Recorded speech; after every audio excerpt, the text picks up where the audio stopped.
रबुपुरा में हुए विरोध प्रदर्शन के बारे में सुनकर मुझे भी दुख हुआ। ऐसा लगता है कि यह घटना सीमा हैदर के भारत में अवैध रूप से प्रवेश करने से संबंधित है और प्रदर्शनकारियों का गुस्सा और देशभक्ति की भावना स्पष्ट रूप से झलक रही थी। यह समझना महत्वपूर्ण है कि इस तरह के विरोध प्रदर्शन कई अलग अलग भावनाओं और विचारों से उपजे हो सकते हैं। जहां एक तरफ लोगों को देश की सुरक्षा और नियमों के उल्लंघन को लेकर चिंता हो सकती है, वहीं दूसरी तरफ किसी भी व्यक्ति के प्रति द्वेष या नकारात्मक भावना रखना उचित नहीं है। हमें उम्मीद करनी चाहिए कि स्थिति शांतिपूर्ण रहे और संबंधित अधिकारी इस मामले की निष्पक्ष जांच करेंगे। नमस्कार, गौतम बुद्ध नगर आप देख रहे हैं टुडे न्यूज़ 24 जीके और मैं आपके साथ गुलशन जायसवाल। आज हम आए हैं गौतम बुद्ध नगर के रबुपुरा कस्बे के अंदर, जहां पर गीता भाटी जी का आवास है और गीता भाटी जी हमारे साथ में बैठी हुई हैं। वही रबुपुरा जो कि काफ़ी चर्चाओं में रहा है। यहाँ अवैध रूप तरीके से सीमा हैदर हिंदुस्तान आई थी और यहाँ सचिन मीणा के साथ में शादी करके रह रही हैं और यहाँ पर कुछ संगठन, पूरा देश ही हिंदुस्तान छोड़ो के नारे लगा रहा है कि पाकिस्तानियों हिंदुस्तान छोड़ो। और कुछ पाकिस्तानियों को समय दिया गया कि 48 घंटे के बाद, हमारे प्रधानमंत्री जी ने जो समय दिया था 48 घंटे के अंदर अंदर पाकिस्तान नागरिक जितने भी हैं वो सब पाकिस्तान वापस। भारतीय किसान यूनियन महासभा की राष्ट्रीय अध्यक्ष गीता भाटी जी हमारे साथ में हैं। आइए बात करते हैं।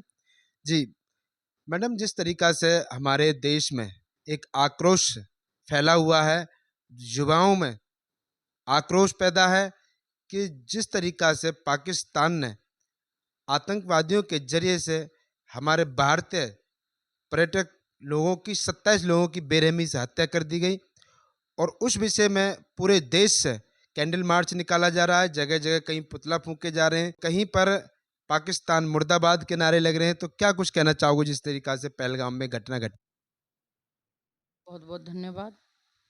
जो पहलगांव में घटना घटी है बहुत दुखद और निंदनीय है। पाकिस्तानियों को चुन चुन के नक्शे से ख़त्म कर देना चाहिए, क्योंकि उन्होंने जब भी घटनाएं की हैं धोखे से करी हैं। सामने से वो कभी कुछ नहीं बिगाड़ पाई। पाकिस्तान हिंदुस्तान का कभी नहीं बिगाड़ पाया कुछ। लेकिन चाहे पुलवामा की घटना रही हो या कहीं भी आतंकवादी की घटना रही हो, आप ये देखो कि 7 दिन पहले एक बेटी की शादी हुई और उसका पति उसके ही सामने बेइज्जत करके मारा गया। पहले तो धर्म पूछा कि भाई हिंदू हो या मुसलमान हो। आखिर में उन्हें ये पूछने की नौबत क्यों आई? ताकि हिंदुस्तान में भी मुसलमान और हिंदुओं में जहर बोए जा सके, बड़े षड्यंत्र रचे जा सकें। इसलिए उन्होंने हिंदू मुस्लिम करके और हिंदुओं को अलग किया और मुस्लिमों को अलग किया। जिसने कलमा पढ़ के सुना दिया उसे छोड़ दिया। एक बच्चे ने कलमा पढ़ा, हिंदू ने, ट्रेनिंग का उसका कोई पार्ट रहा होगा और उन्हें आता होगा, उसके बाद उसकी पैंट उतार के चेक किया गया, तब उसे गोली मारी गई। तो ये निंदनीय और बहुत घटिया हरकत थी जिसकी मैं घोर निंदा करती हूँ।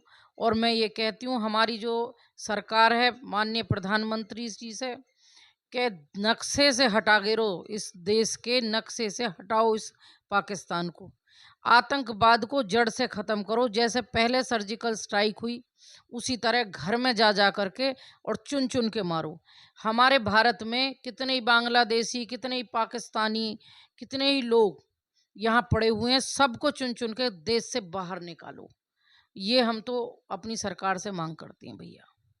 मैडम, जिस तरीका से यहाँ पाकिस्तानियों को एक हमारे भारतीय सरकार ने ये दिया है कि यहाँ से 48 घंटे के अंदर अंदर पाकिस्तानियाँ हिंदुस्तान छोड़ करके पाकिस्तान चले जाएं, और तो उसमें जिस हिसाब से सीमा हैदर भी यहाँ पर अवैध रूप से हिंदुस्तान आई थी पाकिस्तान से, तो क्या लगता है कि सीमा हैदर भी यहाँ देश को छोड़ने हमारे हिंदुस्तान को छोड़ें, अपने पाकिस्तान जाएं? देखो, बात सीमा हैदर की नहीं है, बात है पाकिस्तान की। जिस पे मोहर पाकिस्तान की हो वो कभी भारत का नहीं हो सकता। सीमा हैदर 2 साल से रह रही है। जांच एजेंसियां जांच कर रही हैं, पता नहीं क्या जांच कर रही हैं, अभी तक उनकी रिपोर्ट नहीं आई। पहले इकरा आई, उसे डिपोर्ट कर दिया। इसे डिपोर्ट करने में उन्हें क्या समस्या आ रही है, ये तो सरकार और गवर्नमेंट को ही पता होगी। ऐसा क्या कारण है जो ये यहाँ है। चलो, सीमा हैदर यहाँ है तो उसके बच्चे वो भी पाकिस्तानी है, उन पे भी पाकिस्तान की मोहर है। आज वो बच्चा छोटा है लड़का, लेकिन उसका खतना हुआ होगा, रीति रिवाज हुए होंगे, और आने वाले टाइम में जब वो जवान होगा तो उसे अपने देश की याद भी आएगी।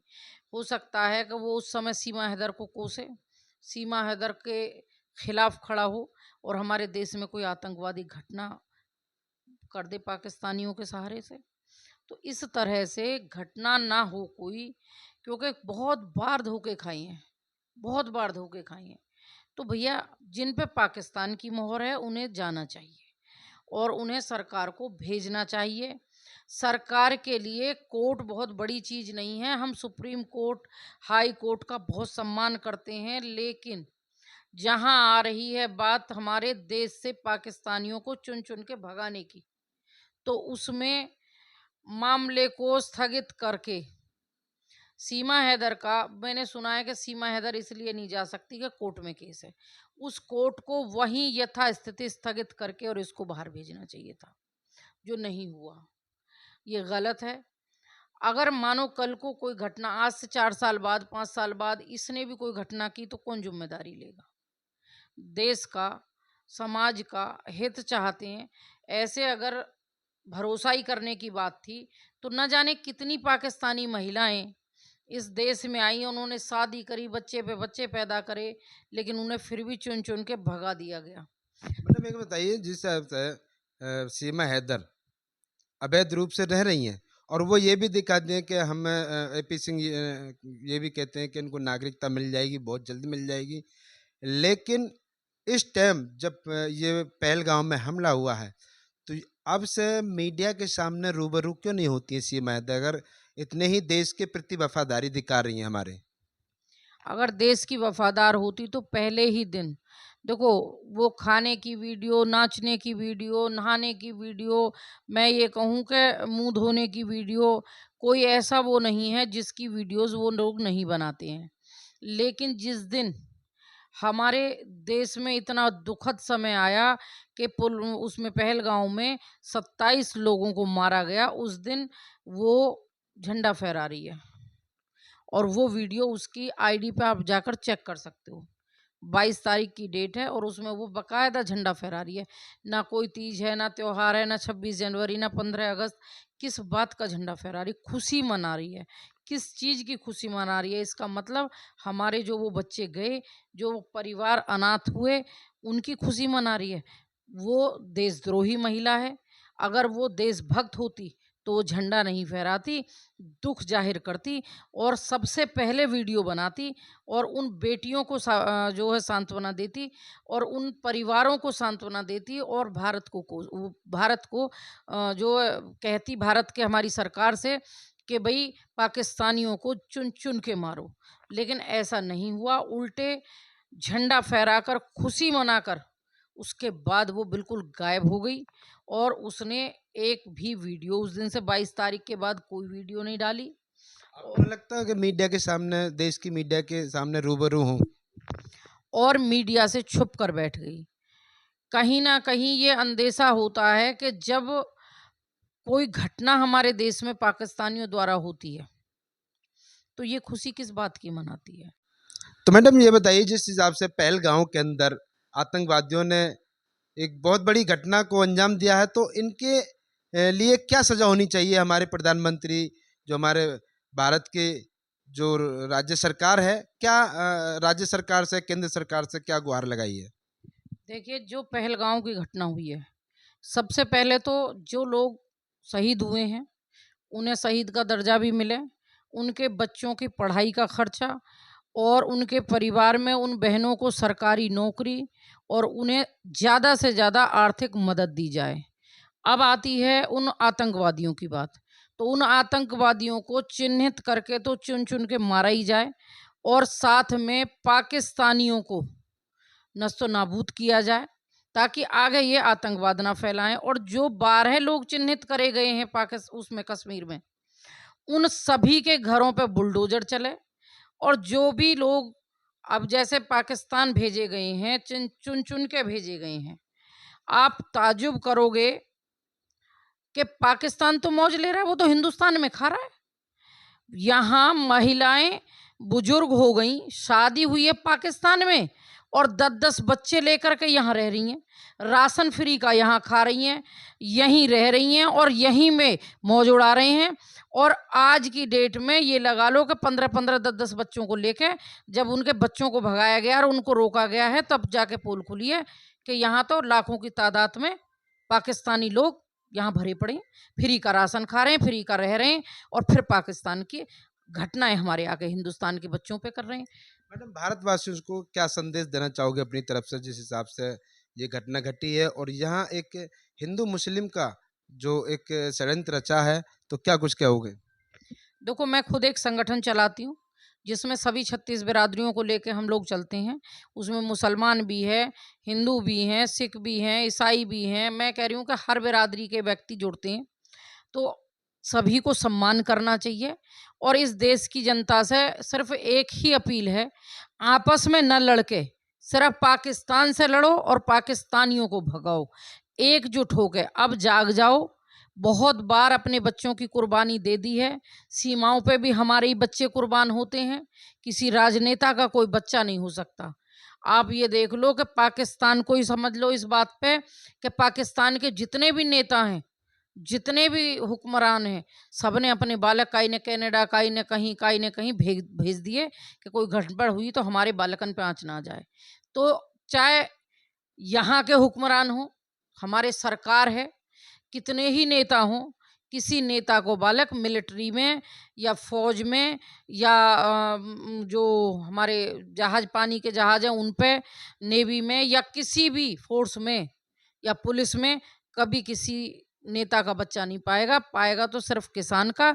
इसलिए देशवासियों जाग जाओ और हिंदुस्तान में रहने वाले हर पाकिस्तानी को भगाने का, चाहे वो एक चिड़िया का बच्चा ही क्यों ना हो, चाहे सीमा हैदर हो या उसके बच्चे हों, सबे देश से निकालने के लिए एकजुट हो जाओ। सरकार को मजबूर करो और मजबूर होकर के सरकार निर्णय ले कि इस देश में एक चिड़िया का बच्चा भी पाकिस्तान का नहीं रहना चाहिए। तभी जाके हमारे बच्चे सुरक्षित हो पाएंगे। वरना हमारा दिल बड़ा, बहुत बड़ा दिल है इस हिंदुस्तान के लोगों का, वो हर किसी को अपना लेते हैं। एपी सिंह तो ये कह रहे हैं, जब सीमा हैदर आई थी, कि सीमा हैदर की पाकिस्तान हिंदुस्तान के लिए गोलियां भेजता था तो वो हम सहन करते थे, लेकिन इस बार डोली भेजी है तो उसे भी हम अपनाएंगे। तो ये कह रहे हैं कि डोली भेजे, लेकिन डोली तो तारों के नीचे से आई है, चोरी चोरी चुपके चुपके से। बैंड बाजे से डोली आती, स्वागत और सम्मान, वीजा लेके आती, प्यार से आती, खूब सम्मान है। ये जो तारों के नीचे से जो डोली आई है, इसने हमारे देश में हमारे कितने ही भाइयों की, कितने ही बच्चों की अर्थियां भेजी हैं, जो पाकिस्तानियों ने हमें इस सीमा हैदर की वजह से दी हैं। इस पर तो एपी सिंह ये कह रहे हैं कि तारों की छांव में आई है डोली, तारों की छांव में आई है डोली। नहीं नहीं, वो एपी सिंह पागल हो गए हैं। एपी सिंह को ये होश ही नहीं है। अगर उन बहनों में उसकी बेटी होती और उसका बेटा होता तो उसका अपने आप पता चल जाता कि कैसे तारों की छांव की वो मदद करता। आप भूल गए हो, निर्भया कांड जब हुआ था, वो इस देश की बेटी थी, पूरा देश करहा रहा था। उस समय भी ये पागल आदमी उन अपराधियों के साथ था और इनका कहना था कि बच्चों से गलती हो जाती है। काश उस निर्भया की जगह एपी सिंह की बेटी होती। मैं तो देखो इस भारतवर्ष की हर बेटी के दुख में शामिल हूँ और शामिल होना चाहिए, लेकिन ये पहला व्यक्ति है इस देश में जो कभी हमारे भारत के बच्चों के साथ नहीं खड़ा होता, सिर्फ विरोधी पक्ष में और पाकिस्तानियों के पक्ष में खड़ा होता है। ऐसे को सजा मिलनी चाहिए। ये अपराधी किस्म का व्यक्ति है, सिर्फ पैसा इसे प्यारा है। इसे देश और देश का संविधान और देश के बच्चे नहीं प्यारे हैं। तो देखिए, काफ़ी बातें हुई हैं, काफ़ी बातें गीता बाटी जी ने यहाँ पे बताई हैं कि काफ़ी किस तरीक़ा से पहलगाम में घटना को अंजाम दिया है, और इन्होंने बताया कि ये सिर्फ हिंदुस्तान के अंदर हिंदू मुसलमान करने का एक षड्यंत्र रचा है जो आतंकवादियों ने, और आतंकवादी का कोई धर्म और कोई मजहब नहीं होता है। लेकिन यहाँ जो एक शर्मसार हरकत की है आतंकवादियों ने, ये बहुत ही निंदनीय घटना है और इसमें कड़ी से कड़ी सजा दी जाए। तो बने रहिए टुडे न्यूज़ 24 जीके के साथ। लाइक करें, कमेंट करें। मैं आपके साथ गुल हसन जायसवाल, नोएडा।